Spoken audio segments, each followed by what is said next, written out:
श्री संत ज्ञानेश्वर महाराजांची वाङ्मयी मूर्ती श्री हरिपाठ यातील आज 23 क्रमांकाचा अभंग आपण पाहणार आहोत।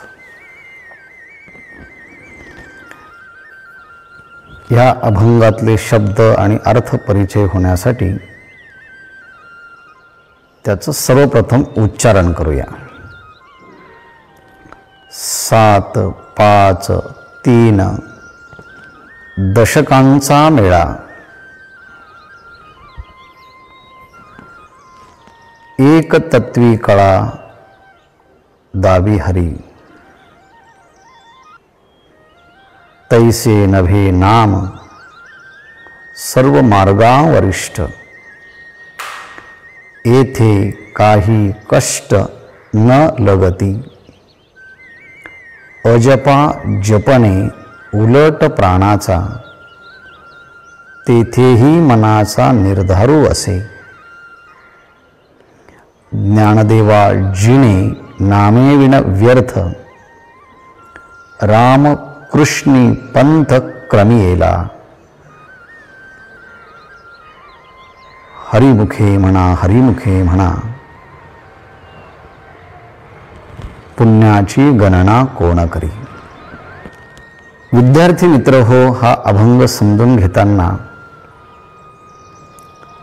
थोडी आपली एकाग्रता जास्त लागेल।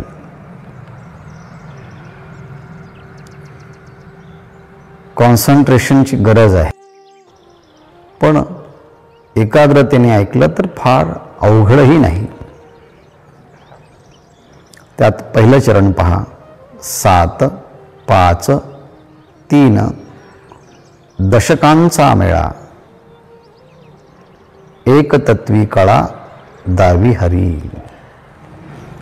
हे चरण समजून घेताना थोडी वेगळी प्रस्तावना काही वाक्यात मी सांगण्याचा प्रयत्न करतो। आपण कधी जास्त विचार करत नाही, काही विचारच करत नाही, काही विचार करतात तर पूर्ण विचार करत नाही, काही विचार करतात तर ते निरर्थक विचार करतात।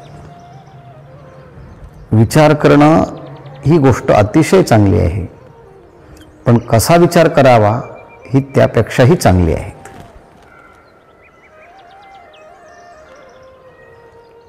लांब शिंगांची एक म्हैस होती आणि एक मुलगा सातत्याने विचार करायचा, हे म्हशीचे शिंग इतके मोठे आहेत, या म्हशीच्या शिंगात डोकं आपण घातलं तर कसं होईल बरं। आणि एक दिवस त्याने ते शिंग म्हशीचं पाहिलं आणि डोकं त्यामध्ये घातलं।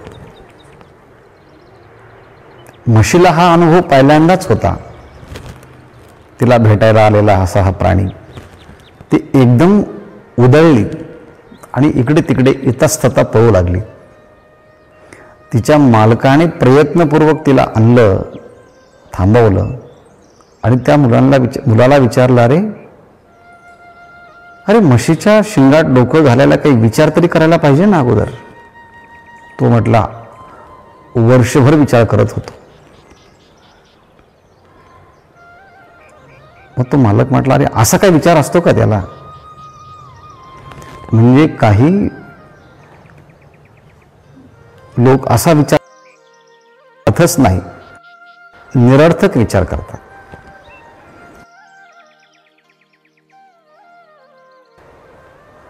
विचार करणारे मोठमोठे ऋषी मुनी होऊन गेले आहेत, विचारवंत होऊन गेले आहेत,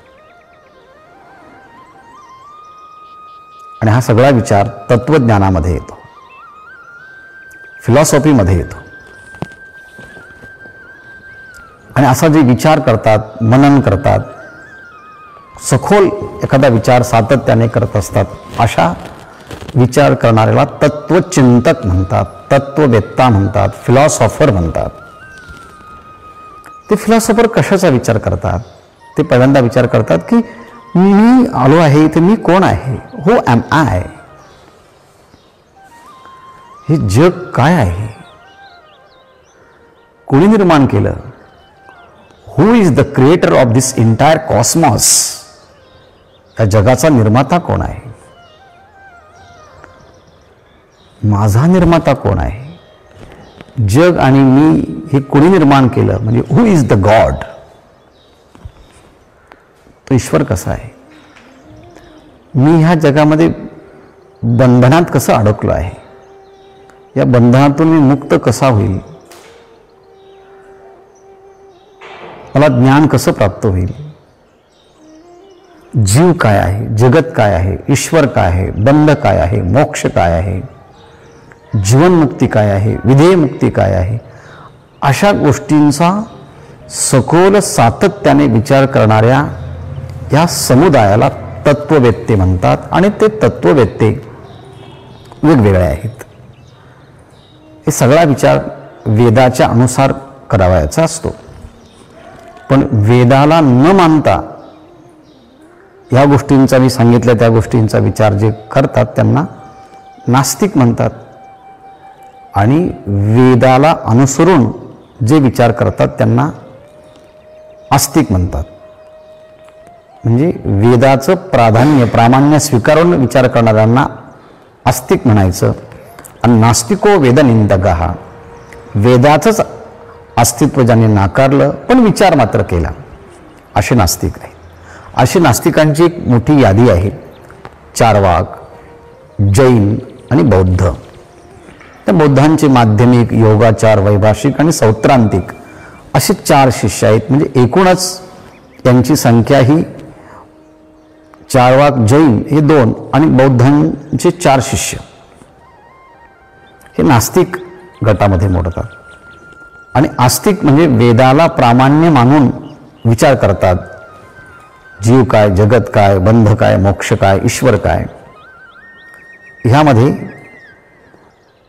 विचार करणारे 6 आहेत. सांख्य आणि योग. सांख्य हे कपिल मुनींचं आहे, योगदर्शन हे पतंजलींचं आहे, न्याय वैशेषिक हे कणाद ऋषींचं आहे, ज्यांनी अणूचा शोध लावला. गौतम ऋषी त्यांनी न्यायशास्त्र निर्माण केलं. पूर्वमीमांसा ही जैमिनींची आहे, उत्तरमीमांसा ही व्यासांची आहे. म्हणजेच कपिल, पतंजली, गौतम, कणाद, जैमिनी, व्यास हे मोठमोठे विचारवंत, बुद्धिवंत तत्ववेत्ते होऊन गेले. गौतम बुद्ध, जैन मोठी परंपरा आहे, चार्वाकांची परंपरा आहे. या सगळ्यांनी विचार केला की हे जग काय आहे, कशापासून निर्माण झालं आहे, मटेरियल कॉज काय आहे ह्या जगाचं, सगळ्यांनी विचार केला. आणि त्यातून मग प्रत्येकाने आपापलं एक मत सांगायला सुरुवात केली. मग कुणी असं म्हणायला लागलं हे सगळं जग एका तत्वापासून निर्माण झालं, कुणी सांगायला लागले 2 तत्वापासून निर्माण झालं, कुणी सांगायला लागले 3 तत्वापासून निर्माण झालं, कोणी सांगायला लागले 4 तत्वापासून, 5 तत्वापासून, 13 तत्वापासून, 36 तत्वापासून, 25 तत्वापासून, असे वेगवेगळे या जगाच्या निर्मितीचे मूळ कारण सांगायला लागले.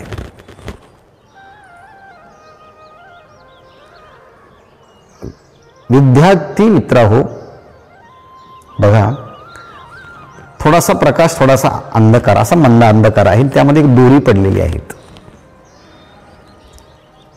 आणि 100 लोक त्या हॉलमध्ये आले आणि प्रत्येकाला ते सांगितलं की ते काय पडलं ते तुम्ही सांगा. काहींनी सांगितलं सर्प दिसतोय, काहींनी सांगितलं जमीन ओली झालेली आहे तसं दिसतंय, काहींनी सांगितलं क्रॅक गेलाय जमिनीला म्हणून तसं दिसतंय, काहींनी सांगितलं फुलाची माळा पडली, काहींनी सांगितलं सोन्याचा हार पडला आहे. अशा 100 लोकांनी सांगितलं की ते तिथे काय आहेत.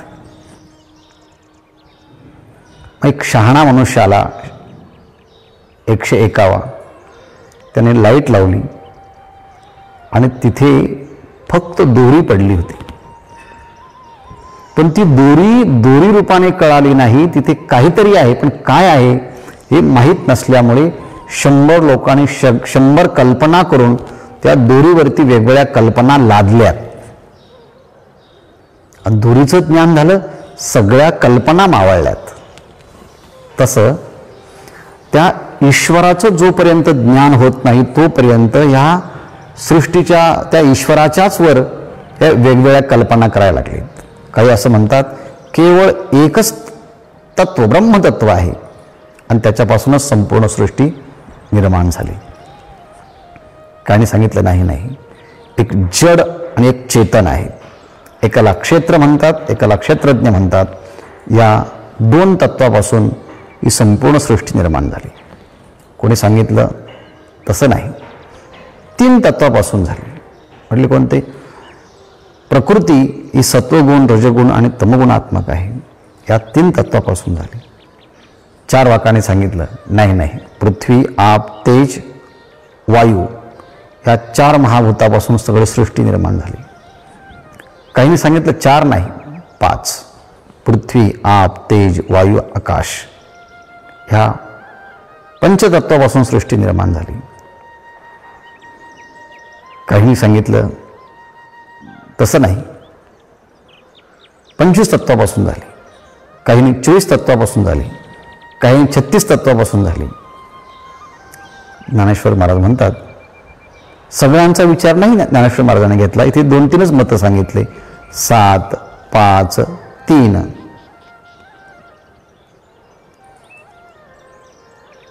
ह्या तत्वांपासून काही विचारवंत म्हणतात की सृष्टी निर्माण झाली आणि या सगळ्यांची बेरीज केली तर 25 होते, म्हणून सांगतात की 25 तत्वापासून निर्माण झाली आहे. पण मी मगाशी उदाहरणं सांगितलंय, दोरी कळाली नाही म्हणून त्यावरती वेगवेगळ्या कल्पना करून तिथे काय पडलं आहे अशी कल्पना केली. दोरीचं ज्ञान झालं की सगळ्या कल्पना मावळल्यात. तसं जोपर्यंत त्या हरीचं परमात्म्याचं ज्ञान झालं नव्हतं तोपर्यंत ही सगळी सृष्टी किती तत्वापासून निर्माण झाली तो याचा विचार सांगितला. कोणी 7, कोणी 5, कोणी 3, कोणी 10, कोणी सगळ्यांचं एकत्रीकरण म्हणून 25 तत्वापासून झाली आहे. परंतु एकतत्वी कळा दावी हरी, परंतु हरी एकतत्वी कळा दावी. परंतु जो हरी नाम परमात्मा जो आहे त्याने एकाच तत्वामधून ह्या वेगवेगळ्या प्रकारच्या कला कौशल्य दाखवलेल्या आहेत. कारण सगळ्यांना बुद्धी देता परमात्माच आहे ना. म्हणून या सृष्टीचा निर्माण करणाऱ्या परमात्म्याने एका आपल्या हरितत्वावरच या वेगवेगळ्या विचारवंतांना त्यांच्या बुद्धीमध्ये विचाराचा भाग प्रदान करून या तत्ववेत्यांनी वेगवेगळे सृष्टी निर्मितीच्या बाबतीमध्ये कारण सांगितले आहे. व्हॉट आर द कॉजेस, काय काय कारण आहेत ते हे वेगवेगळे कारण सांगितले आहे. पण ज्ञानेश्वर महाराज म्हणतात या एका तत्वाचा अभ्यास करायचा असेल तर 12-12 वर्ष लागतात. एका दर्शनाचा अभ्यास करायचा असेल तर, जर आपल्याला न्याय दर्शन शिकायचं असेल, वैशेषिक दर्शन शिकायचं असेल, सांख्य असेल, योग असेल, पूर्वमीमांसा असेल किंवा उत्तरमीमांसा वेदांत असेल, एवढा वेळ लागतो आणि त्यातून मग प्रचंड बुद्धिमत्ता लागते. हे सांगायला गेलं की बुद्धी तिला आकलन होत नाही. बुद्धी तमोगुणात जाते किंवा रजगुणात जाते, झोप येते किंवा मग चंचल होते. ज्ञानेश्वर महाराज सांगतात या सगळ्या गोष्टी खूप अवघड आहे. या सगळ्या गोष्टी समजून शेवटी एका तत्वापासूनच हे सगळे तत्व निर्माण झाले आहेत असं जर परमात्म्याने दाखवलं असेल तर मग त्या परमात्म्याचं नाव घेतलं असताना तो परमात्मा स्वतःच या जगात अंतिम तत्व काय आहे, वास्तव काय आहे याचा बोध करून देईल ना. आणि म्हणून 7, 5, 3, 25, 36 हे सगळे त्या परमात्मा तत्वाचा बोध करून देण्याचे वेगवेगळे मार्ग आहेत, रस्ते आहेत, वेज आहेत.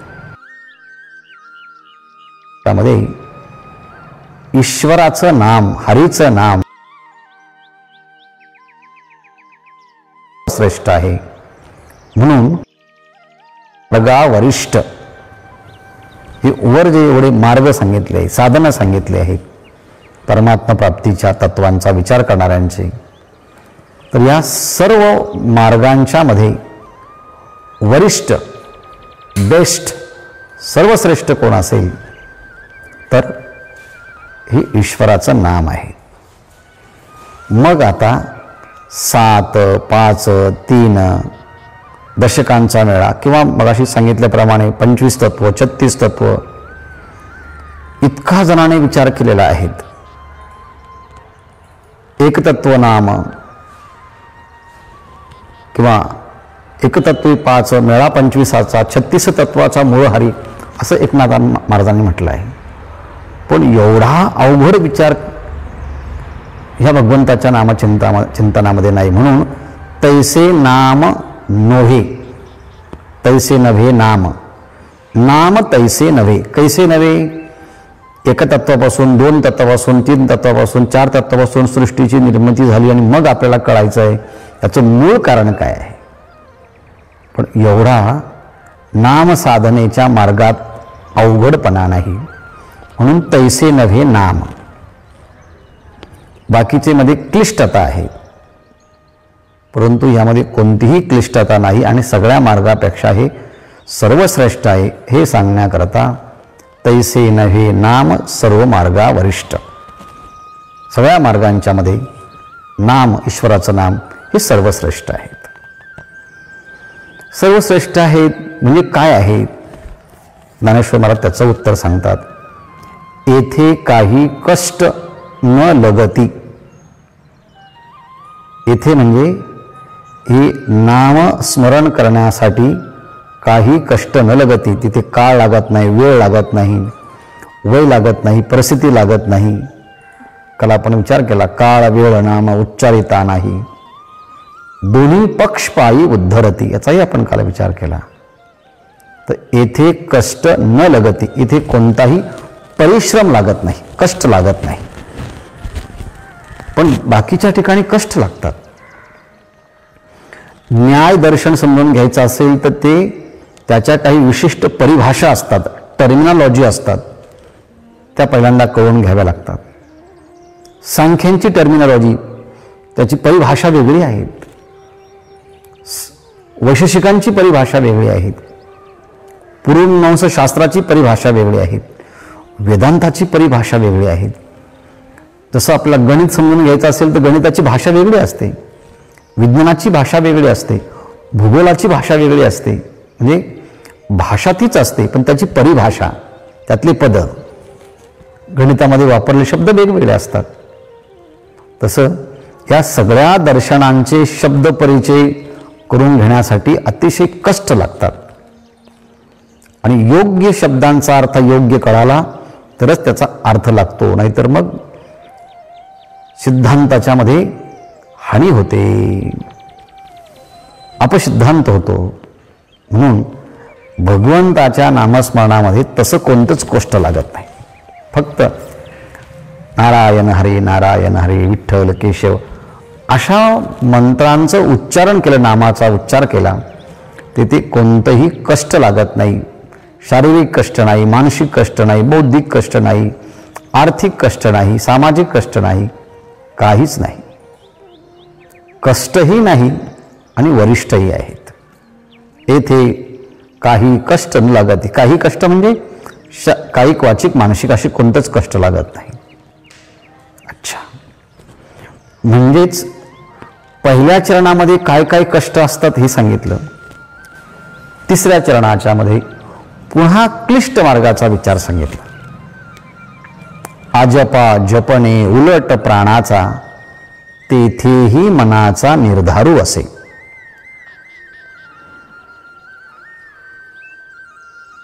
विद्यार्थी मित्र हो, आपलं हे शरीर एक मोठं विज्ञान आहे. याचा विचार वेगवेगळ्या शास्त्रज्ञांनी केला आहे. मग अशी मी पतंजलींचा उल्लेख केला, योगदर्शन, त्यामध्ये आपलं हे शरीर जे आहे, या शरीराच्या मध्ये विशिष्ट प्रकारचे शक्ती केंद्र आहेत, त्याला चक्र म्हणतात. मूलाधार चक्र, स्वादिष्टान चक्र, मणिपूर चक्र, अनाहत चक्र, आज्ञा चक्र, सहस्रार चक्र, याला षडचक्र म्हणतात. आणि आपण जो आतमध्ये वायू आतमध्ये घेतो, पुन्हा सोडतो, याला पूरक, कुंभक, रेचक असे वेगवेगळे नाव आहेत. प्राणायाम करताना आपल्या शरीराच्या मध्ये 72,72,201 अशा नाड्या आहेत, छोट्या छोट्या. त्या इतक्या छोट्या सूक्ष्म अशा नाड्या आहेत की सगळ्या पृथ्वीला प्रदक्षिणा घातली तरी पुरतील एवढ्या सूक्ष्म नाड्या ह्या शरीराच्या मध्ये आहेत. योगदर्शनात सांगितलं आहे. आणि हा एवढ्या नाड्या जरी असल्या तरी 3 नाड्या मुख्य असतात, इडा, पिंगला आणि सुषुम्ना. तर जेव्हा आपण शरीराच्या आतमध्ये प्राण घेतो आणि पुन्हा सोडतो, याला श्वासोच्छ्वास असं म्हणतात. आणि घेतलेला जो वायू आतमध्ये आहे, तो वायू मी जे षडचक्र सांगितले, त्या षडचक्राच्या मध्ये किती किती वेळ राहतो हे दर्शनामध्ये सांगितलं आहे, योगदर्शनामध्ये. आणि म्हणून आपण जेवढे श्वासोच्छ्वास घेतो सकाळपासून संध्याकाळपर्यंत, ते 21,600 इतके होतात. म्हणजे श्वास आत घेणं, बाहेर सोडणं, याला श्वासोच्छ्वास असं म्हणतात. असं जेव्हा श्वासोच्छ्वास चालू असतो, तो प्रयत्नपूर्वक त्या श्वासाला आतमध्ये घेणं, बाहेर सोडणं, बाहेरचा बाहेर ठेवणं, आतला आत ठेवणं, याला अंतरकुंभ, बहिर्कुंभ म्हणतात. आणि असा प्राणायाम करताना इडा आणि पिंगला नाडीतला तो प्राणवायू प्राणायामाच्या साह्याने हळूहळू मूलाधार चक्र, स्वादिष्ठान चक्र, मणिपूर चक्र, अनाहत चक्र, आज्ञा चक्र आणि सहस्रार चक्र अशा षडचक्राचं भेदन करत करत करत तो प्राण हा वरती जातो. म्हणजे तो उलट प्राणाचा, अर्थात तो प्राण वर वर जात असतो, उलट प्राणाचा. आणि त्यामध्ये षडचक्रांचं भेदन होत असतं. आणि तो वायू हळूहळू हळूहळू हळू वरती जात असतो.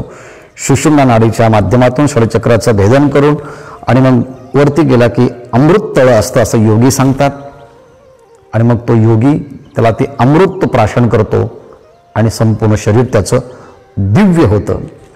असा जो प्राणसारखा श्वासोच्छ्वास चालू आहे, त्या श्वासोच्छ्वासाच्या मध्ये एक जप आहे चालू असतो.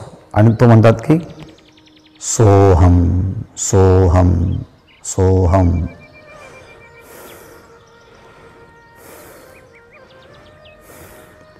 म्हणजे प्रयत्न न करताही 21,600 वेळेस हा जो श्वास उच्छ्वास होतो, त्या प्रत्येकाच्या बरोबर सा अहम सा अहम सा अहम.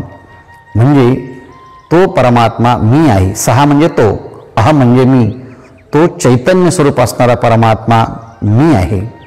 मी तो परमात्मा आहे.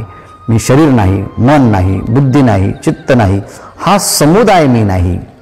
कारण समूह नेहमी हा दुसऱ्या करता असतो. संगात परार्थात वा असं म्हटलं आहे.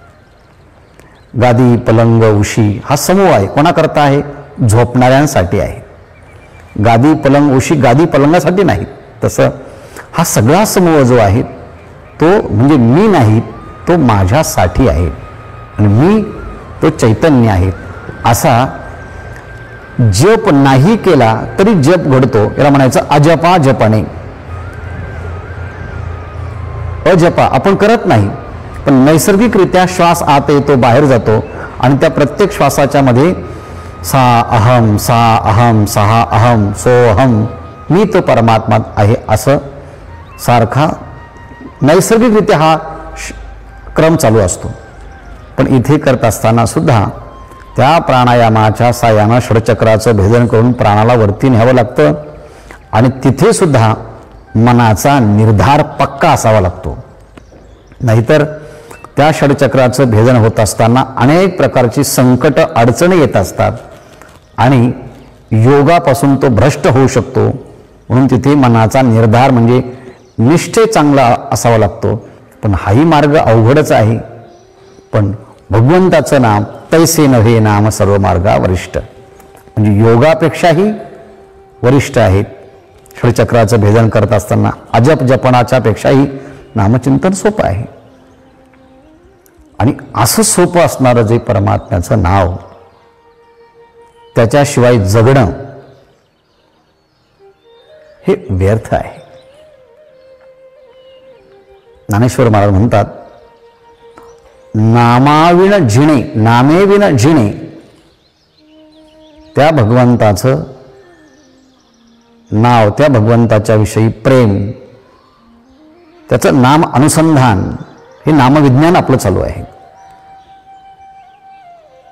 आपल्या श्वासाश्वासातून, रोमारोमातून त्या ईश्वराचं नाम नैसर्गिकरित्या होत असताना आपण त्याकडे लक्ष नाही देणं आणि त्याच्याशिवाय जगणं, तर हे नामेविना जिणे, ज्ञानेश्वर महाराज म्हणतात, ते व्यर्थ आहे. ज्ञानदेवा, नामेविना जिणे व्यर्थ आहे. आहे शब्द नाही आहे, आपण तो लावून घ्यायचा. आणि म्हणून आपल्या ह्या मनुष्य शरीराच्या मध्ये सगळ्यात मोठे अनुभव घेण्याचे योग आलेले असतात आणि ते सगळे अनुभव केवळ एका नामाने येतात. काय नभे केले एका चिंतिता विठ्ठले. सगळ्या प्रकारच्या सिद्धी, ईश्वराचे अनुभूती, रिद्धी सिद्धी, या सगळ्या गोष्टी प्राप्त होत असतात. पण त्या रामकृष्ण नामाच्या शिवाय आयुष्याचा मार्गक्रमण करणं हे व्यर्थ आहे. मी डॉक्टर व्हा, इंजिनियर व्हा, सायंटिस्ट व्हा, कुणी किती जरी मोठं झालं तरी आपल्या जीवनाचा पाया हा अध्यात्म असला पाहिजे. आपल्या जीवनाचा आधार, फाउंडेशन हे ईश्वराची भक्ती असली पाहिजे, ईश्वराचं प्रेम असलं पाहिजे. आणि म्हणून अनंत रहस्य माणसाला या सृष्टीच्या संबंधाने आपोआप कळत असतात या नामसाधनेच्या द्वारे. कसं काय होतील का नाही अशा शंकाच येण्याचं कारण नाही. तुम्ही म्हणायला सुरुवात करा सातत्याने, हरिपाठ सकाळी, आणि नामचिंतन करण्याचा प्रयत्न करा. तुम्ही सुद्धा एक श्रेष्ठ ऋषी बनाल, प्रज्ञावंत बनाल आणि तुम्हाला या जगातलं सगळ्यात सिक्रेट ईश्वर तत्व आहे ती अनुभूती तुम्हाला येईल. याकरता काय करायचं? म्हणा हरिमुखे, म्हणा हरिमुखे म्हणा. त्याने अगणित पुण्य होईल आणि ईश्वराची प्राप्ती होईल. या सगळ्या मार्गांच्या पेक्षा सर्वश्रेष्ठ ईश्वराचं नाम आहे. हेच या अभंगाची बॉटम लाईन आहे. तैसे नव्हे नाम सर्व मार्गा वरिष्ठ, म्हणजे 7-5-3 दशकांचा मेळा. तैसे नव्हे नाम सर्व मार्गा वरिष्ठ. आजपा जपाने उलट प्राणाचा, तेथेही मनाचा निर्धार असे. तैसे नव्हे नाम सर्व मार्गा वरिष्ठ.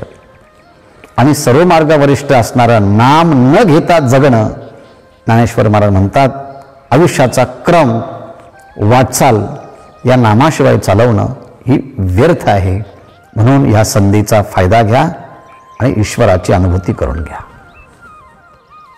शेष विचार नंतर.